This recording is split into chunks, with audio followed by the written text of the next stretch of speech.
Hey, Vsauce, Michael here. Down here. But which way is down? And how much does down weigh? Well, down weighs about 1/100 of a gram per cubic centimeter. It is light and airy, which makes it a great source of insulation and buoyancy for water birds. But if you let go of down, it falls down. So that's which way down is. It's the direction gravity is pulling everything in. Now, for someone on the other side of the earth, my down is their up. But where are falling things going? Why do things fall? Are they being pushed or pulled? Or is it because of time travel? First things first, let's turn the sun into a black hole. We can do that using Universe Sandbox 2. This simulator will blow your mind. I love it. In fact, I love it so much, I put a code to get the game for free in the current Curiosity box. If you're not subscribed to the box yet, you are missing out. Okay, look, for the purposes of this video, we want the solar system. And here it is. Notice that everything's moving pretty quickly around the sun. That's because we currently have the game set so that every second that passes for us is 14 days almost in the game. If I change this to 1 second, we're looking at the solar system in real time. You'll notice that it almost looks like it's frozen. Even though the Earth is traveling around the sun at about 30 kilometers per second, it barely appears to be moving. That is how vast space is. Anyway, let's go back to 14 days. I like that motion. Now look at the sun. It is not currently a black hole, but we can change that. What we need to do is compress the sun. So let's lock its mass so that it doesn't change while we make its radius smaller. Let's make its radius as small as we can. And, oh, where'd it go? Well, it's still there, it's just become a black hole. Pretty spooky, but now let's look at the rest of the solar system. All right, zooming out, and nothing's changed. I mean, something's changed, it's colder and darker, but nothing's flying off into space or getting sucked in. You see, by shrinking the sun, we didn't change the direction of down for the planets. They're always being pulled by gravity towards its middle, and making it smaller didn't move where the middle was. But also, the strength of that force pulling them to the middle of the sun stayed the same. That gives us a clue as to what down is. The clue is the other thing we didn't change: mass. Mass is a measure of how hard it is to accelerate something, to change its motion. Now right now, these two balls have zero motion relative to me. Slapping around this hollow plastic ball is pretty easy, but doing the same to this solid steel ball is a lot harder. Now gravity and weight have nothing to do with this. Gravity acts downward, not against my horizontal slapping. Of course, gravity does contribute to friction, but friction works against me when I start moving the ball, but works with me when I stop the ball. And the steel ball is harder to stop than the plastic ball. The difference is mass. The steel ball is more massive. It's more resistant to having its motion changed. Mass is an intrinsic property. It does not depend on what's around or change from place to place. It can sometimes be thought of as the amount of matter something has. Your mass is the same regardless of where you are, on the moon, on Earth, in the middle of intergalactic space floating around. But all of this said, mass does seem to care about what's around. Mass loves company. Things with mass and/or energy are attracted together by a force that we call gravity. The feeling of gravity is just you and the Earth being attracted to one another. Now, every portion of an object with mass attracts other portions towards it. The average of all this pulling is an attraction between centers of mass. Giant things like Earth exert an obvious pull, but everything does, even a baseball. These two baseballs are attracted together by their own gravities.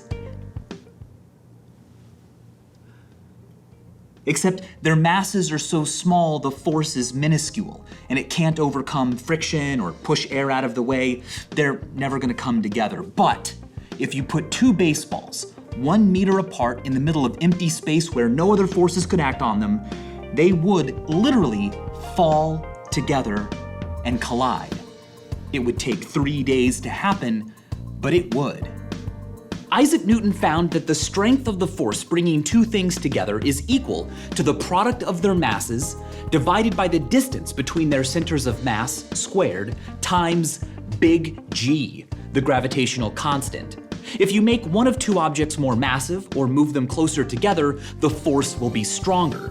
And this force of attraction is what we call weight. So mass is intrinsic, whereas weight depends on what's around. Now, a weird thing happens when you weigh yourself on most scales. Weight is a force, but scales display pounds or kilograms, which are units of mass. What's going on is that a scale is activated by a force, any force. It doesn't have to be caused by gravity. The scale then displays what amount of mass near the surface of the Earth would be attracted to the Earth with the force it's detecting. Now, since scales tend to be used on the surface of the Earth by people on which the only force acting is gravity, they tend to not be very far off, but they can be easily tricked, and they further lead to the confusion between mass and weight. Notice that weight is mutual. You are pulled down by Earth with the same force that you pull up on Earth. According to a scale, I weigh 180 pounds on Earth,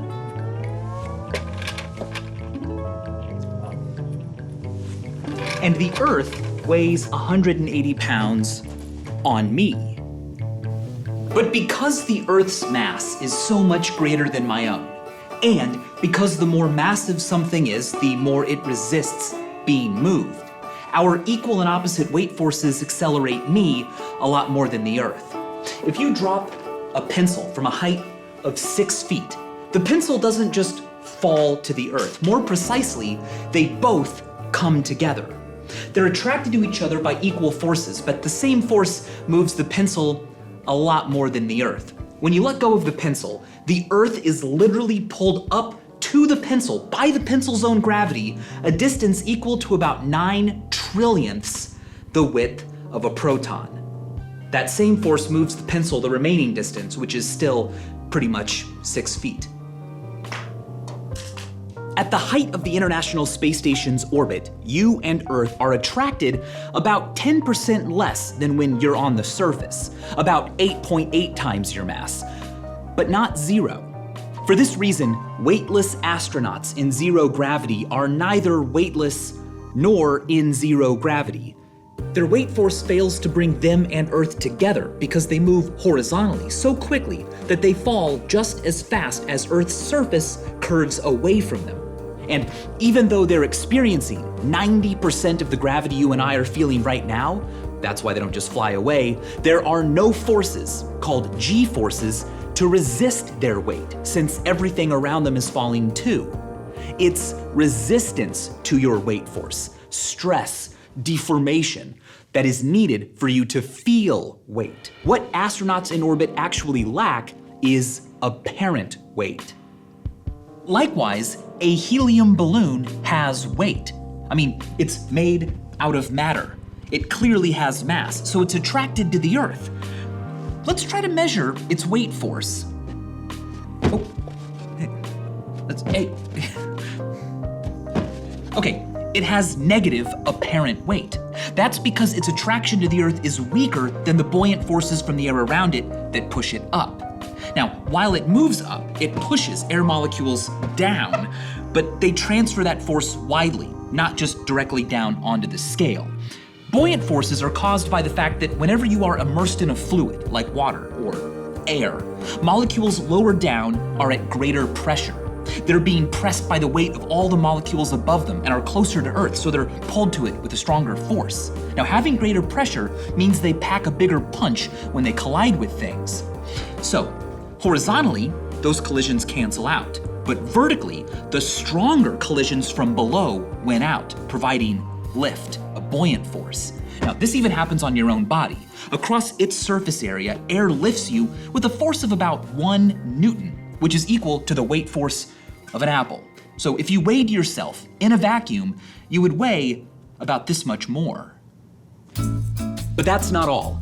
Earth's spin causes it to bulge at the equator. So the closer you are to it, the further you are from Earth's center of mass. and the less your actual gravitational weight will be.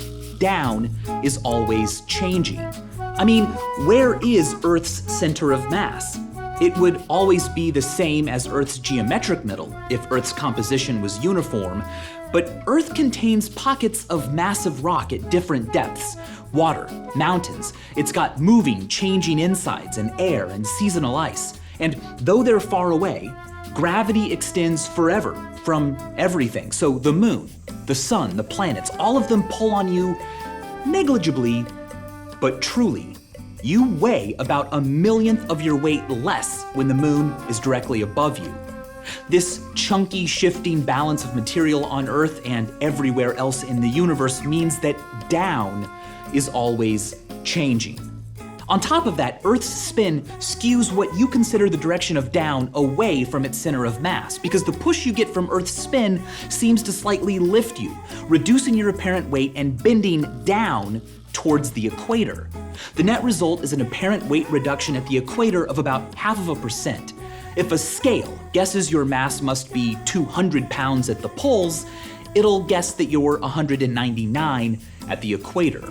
The 9.8 multiplier used so often in physics is calculated based on how these factors affect someone at 45 degrees latitude. All of these influences on the direction of down result in a total vertical deflection that's only ever at most a few arc seconds anywhere on Earth. That's not enough to be felt, but changes in direction and strength can be used to study the shape of the seafloor, determine what's under you, or even help you discover ancient buried rooms. Point is, all of our downs aren't a bunch of radially symmetric lines. Down is an uncombed mess. Now, since solids don't flow, they can have shapes that don't pay much mind to this, but water can flow. So, ignoring influences like wind and tides, the surface of oceans and lakes and puddles is always perpendicular to down. If water could pass through land, or if Earth were submerged in water, gravity would be the same everywhere along its bumpy surface. Such a surface is called a geoid and can be drawn at any altitude. If you wanted to build a table that completely enclosed the Earth, it would have to have rolling undulations, nearly 100 meters at some points, in order to be level, so that a ball placed anywhere on it wouldn't roll. Here is Earth's geoid exaggerated 1,000 times. You'd weigh about 1/100% less, a few grams, here than you would say here, where gravity is a bit stronger. Point is, the strength and direction of down is variable by location and changes over time. So, down is a fluctuating vector. Easy enough, except why should matter attract matter in the first place? Isaac Newton was able to describe attraction, but not explain it. Humanity got closer, however, when Albert Einstein introduced his general theory of relativity. Einstein thought a lot about the fact that everything falls to the ground at the same rate. No matter how massive something is, when dropped, it will accelerate towards the Earth down, gaining about 9.8 meters per second for every second that it falls. That means that a hammer, that's quite massive, and a not so massive feather, when dropped from the same height, will hit the ground at the same time. Okay, what just happened was an error. In order to fall through air, a thing has to push air out of the way. But if it has a large surface area and a low weight force, it will have a lot of air to move, but won't be able to move that air very quickly. In a vacuum, things do fall at the same rate regardless of mass. This was famously demonstrated by Apollo 15 Commander David Scott on the moon. And I'll drop the two of them here, and hopefully they'll hit the ground at the same time. How about that? That's weird, right?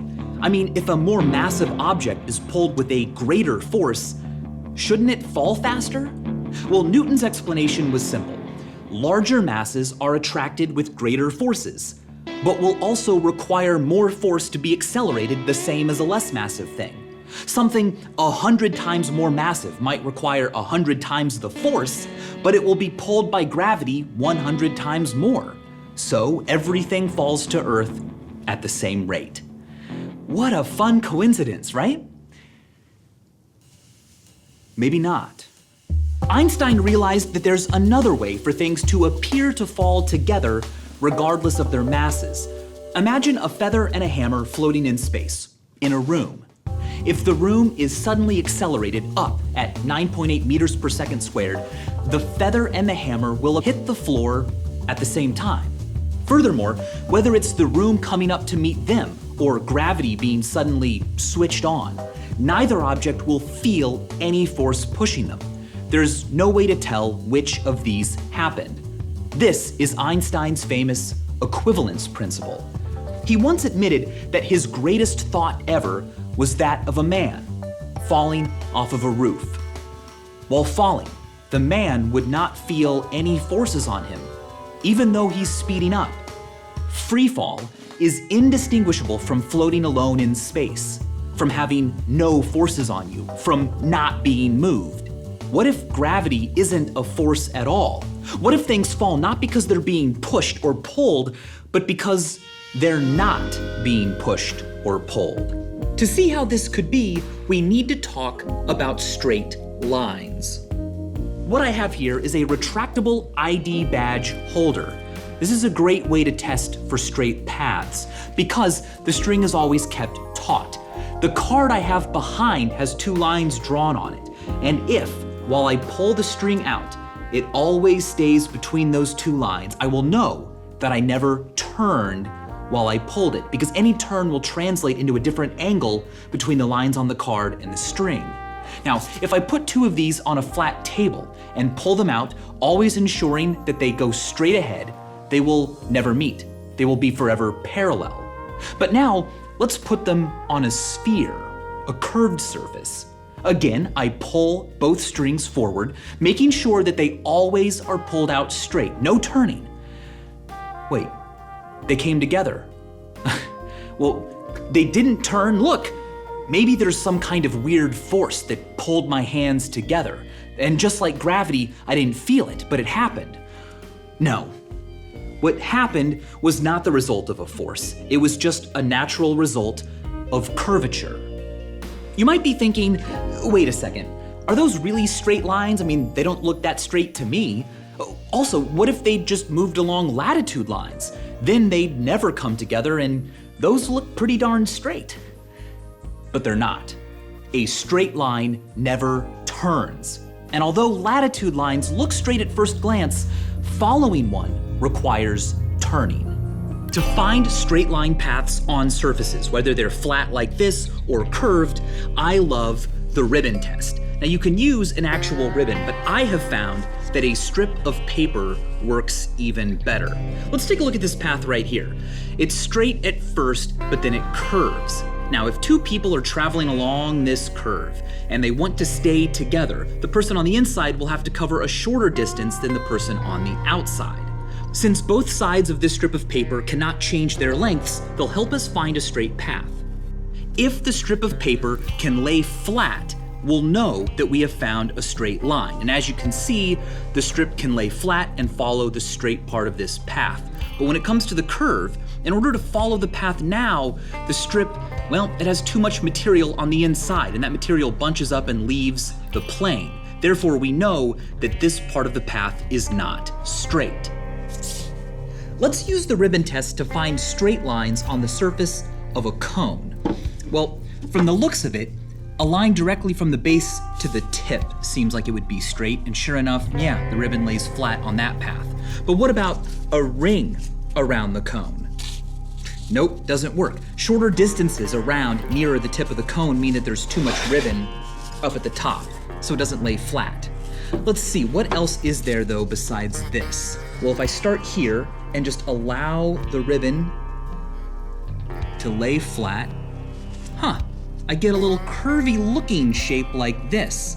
I say curvy looking because while to someone, say at the base, this path might seem to go up, slow down, change direction, and then fall down faster and faster, since a ribbon on such a path is flat, it's actually, for inhabitants on the cone's surface, perfectly straight. If we trace the ribbon's path onto the cone, we can see this clearly because a cone can be flattened. A straight line on a curved surface is called a geodesic. Here is a geodesic on a sphere. The equator is one. Here's another. A line of latitude is not a geodesic, it's not a straight line. To see why, let's try to follow it with the ribbon. You know what? I have to keep kind of lifting it.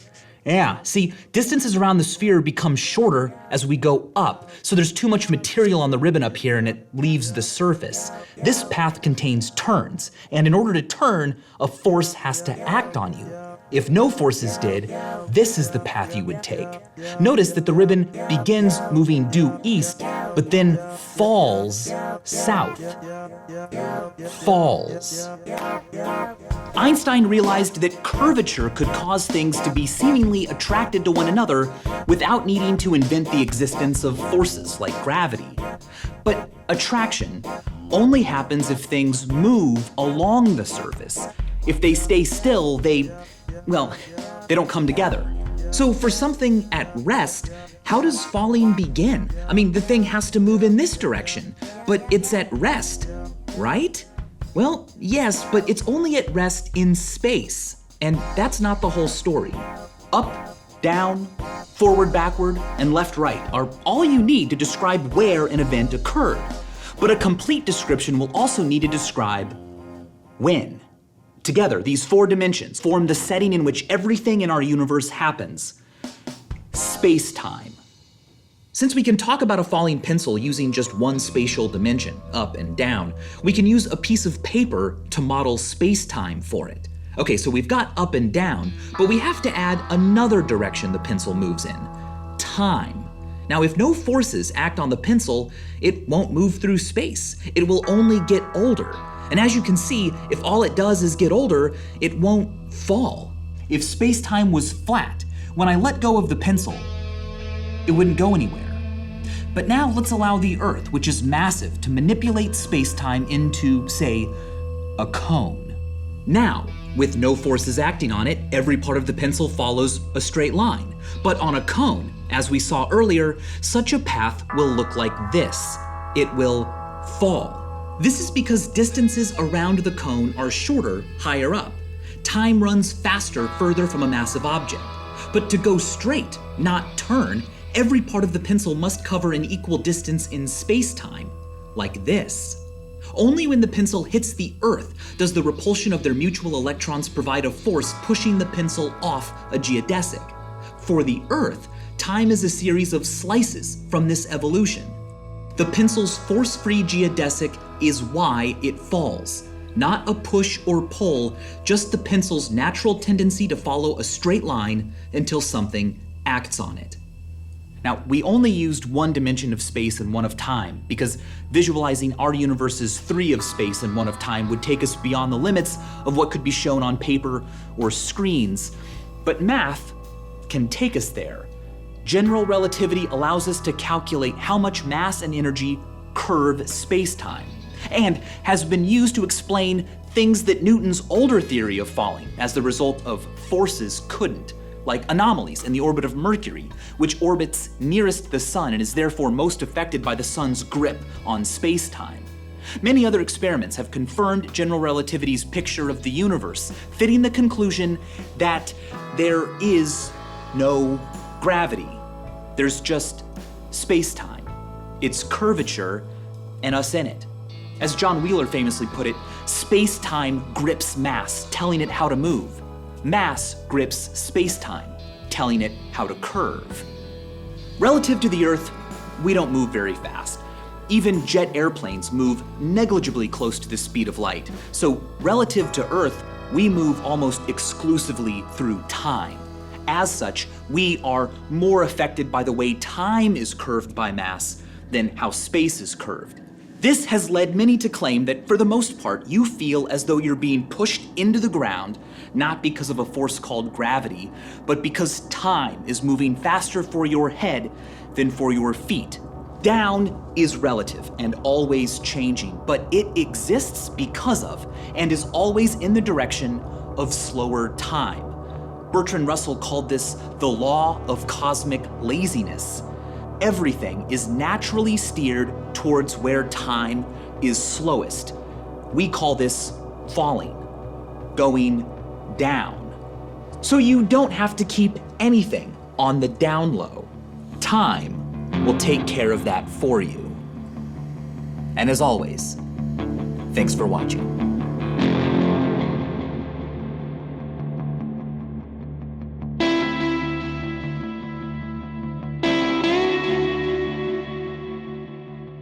Remember that you can support Vsauce and Alzheimer's research by subscribing to the Vsauce Curiosity Box. The current one comes with a code to get a free copy of Universe Sandbox 2, which is amazing, and a whole host of other science toys and tools picked by myself, Jake, and Kevin. I love it. Also, I hope to see you at Brain Candy Live. We are coming to many, many cities very soon, hopefully one near you. By going to the show, you can see Adam and I doing things that, well, you may not have seen us do before. We also explore the science and common misconceptions behind all things air?